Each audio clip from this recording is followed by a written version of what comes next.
Thank you for this invitation. It's lovely to be here, and apologies for coming a little bit late, but I will shall follow the conference anyway. Okay, I'll start with my presentation. I shall be reading it out. I wanted to focus on Augustine, on memory before neuroscience. So it would be a mistake to apply neuroscientific language to Augustine. However, one sees Augustine as a precursor, so to say, to neuroscience. When Augustine opens Book 10 of the Confessions with his stunning meditation on memory, he enters what he calls campus et lata praetoria memoriae, that is, the fields and the spacious palaces of memory. Confessions, Book 10, Chapter 8, Paragraph 12. It is as if he steps into an existential and ontological space, an inner cosmos where identity, temporality, and being converge. Augustine becomes a phenomenologist of consciousness, centuries before the vocabulary of psychology or neuroscience could give such experiences technical terms, technical names. Modern cognitive science maps memory in terms of synapses, neural networks, and distributed circuits. Yet Augustine's metaphors of campi, thesauri, imagines, and vis memoriae, they reveal memory as more than neural storage. It is an arena of being, an experiential and ethical space where the self encounters itself, time, and God.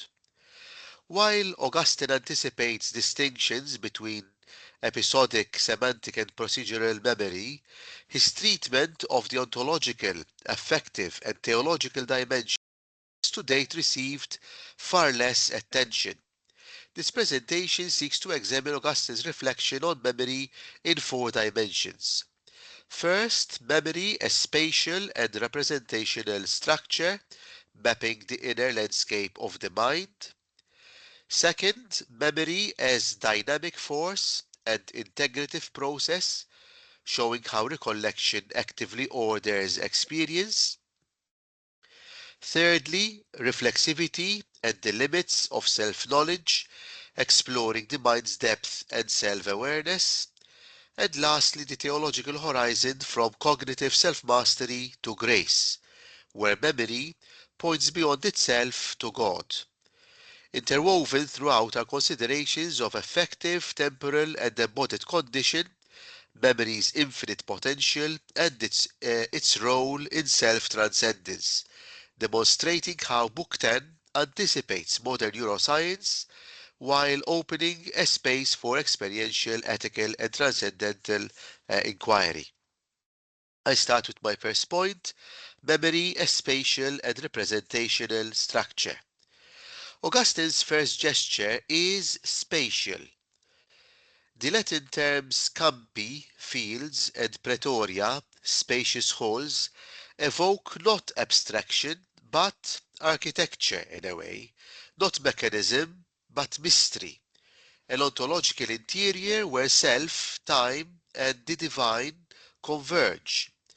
Augustine becomes the first great explorer of the mind's inner landscape, and memory for Augustine is not merely cognitive but ontological, a locus of being where images, imagines, function as both representations and living presences. The classical method of loci, loci, becomes in his hand a metaphysical itinerary, a way of tracing the soul's vastness before God. Having mapped this inner terrain, Augustine turns inward to examine its contents and mechanisms.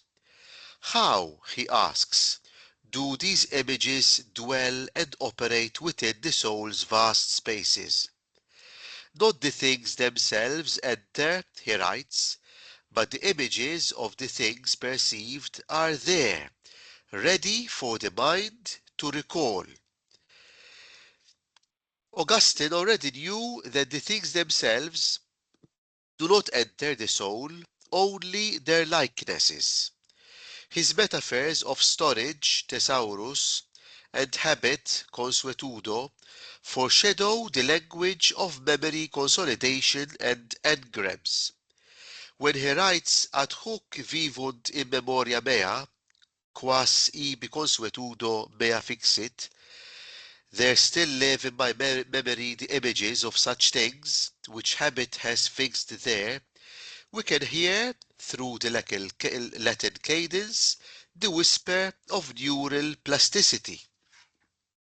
Augustine's metaphors also suggest the infinite potential of the mind, for to him the mind's palace, so to say, is not a cold archive but a breathing repository of experience, with the inner terrain unveiled. Augustine invites us to sense the living motion within the mind's depths. My second point, memory as dynamic force and integrative process. Memory is not static. Augustine introduces the concept of vis memoriae, the force or power of memory. The term vis, root of vitality or visceral, suggests not passive retention, but active energy. The mind is not a mere storehouse, it is a living power that gathers, interprets, and recreates. Historical scholar James O'Donnell describes this as Augustine's recognition of memory's kinetic character. Memoria as movement, the soul's power to make present what is absent. This distributed active power parallels contemporary neural network models, emphasizing integration over storage. Cogo et cogito sic est, ut ago et agito. I compel and I think, just as I act and I keep acting. Augustine uncovers the inner logic of cogito, from cogo, to gather together. Thinking in this light is the integration of scattered impressions into order. And elsewhere he says, learning is nothing else than collecting by thinking what memory held scattered and unarranged. So here recollectio, is both cognitive and ethical. The act of gathering, scattering memories becomes an act of moral self-formation. Memory is thus self-forming, relational, and morally charged. Augustine unites psychology, ethics, and theology in one breathtaking metaphor, that memory is not merely functional, but technically speaking it is salvific. From this ceaseless activity emerges a self that is never fully grasped, revealing the limits of introspection. I move to my third point, reflexivity, consciousness, and the limits of self-knowledge. The verb capere, to grasp, root of conceptus and perceptio, marks the existential limit of self-knowledge. Lucy's Volo's work on the unconscious mind highlights Augustine's anticipation of implicit memory processes.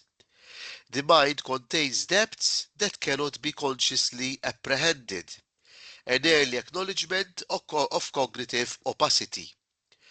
Augustine warns, mens se interrogans non facile sibi credendum existemet. The mind, when questioning itself, should not easily believe itself. He anticipates metacognitive humility, so to say. Introspection is always mediated by memory, desire, and delusion.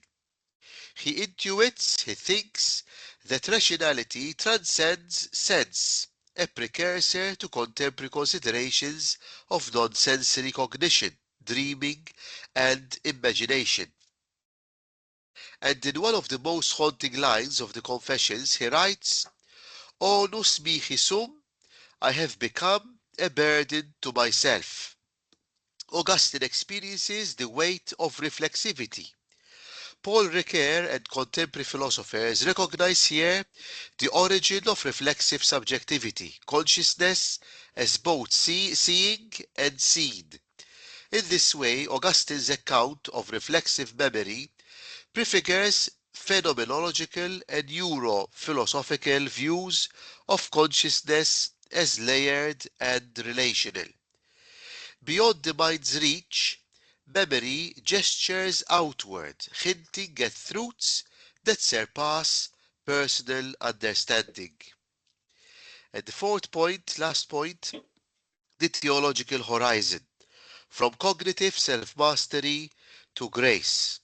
He writes, Et eunt homines mirari alta monsium, et relinquut se ipsos nec mirantur.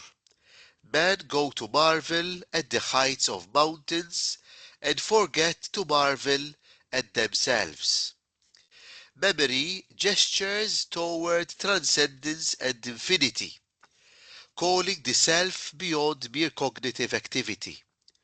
Augustine's recordari, to call back to the heart, shows that memory is also sacramental. It recalls the divine and makes God present. Autobiographical memory constructs a continuous self while situating it relationally with God, integrating ethical, emotional, and spiritual dimensions. This is Augustine. Neurophilosophical implications emerge. Augustine anticipates multi-layered consciousness, where memory is simultaneously personal, ethical, affective, temporal, and transcendent. Laboratory neuroscience maps structure and function, but Augustine illuminates meaning, subjectivity, and the infinite. He concludes, Et talibus vita mea plena est, et una spes mea magna valde misericordia tua. My life is full of such things, and my only hope is your great mercy. So, for Augustine, memory emerges as a locus of grace, where cognition, ethics, and spiritual openness converge. In turning toward what transcends the self, Augustine shows how memory opens a path to divine intimacy. To conclude, in reading Confessions Book 10 today is to witness a mind thinking the mind before brain science, a pre-neuroscientific phenomenology of astonishing subtlety. Augustine's lexicon, the words compi, thesauri, imagines, vis memori, colligere, continere, anticipates distributed networks, temporal cognition, and meta-awareness and embodied processing. Yet his inquiry remains greater than ours because it never loses the dimension of awe, the sense of mystery. When neuroscience asks how memory works, Augustine asks why memory reveals us as more than matter, as beings open to infinity. The neural fields we study today are still campos memoriae, the fields of the soul where the human spirit seeks its source. The neural fields we study are, in his terms, this campus memoriae, the living fields, and in that search that he writes about, we discover not only the structure of consciousness, but the promise of transcendence. In remembering ourselves, we are already being remembered by God. Thank you very much.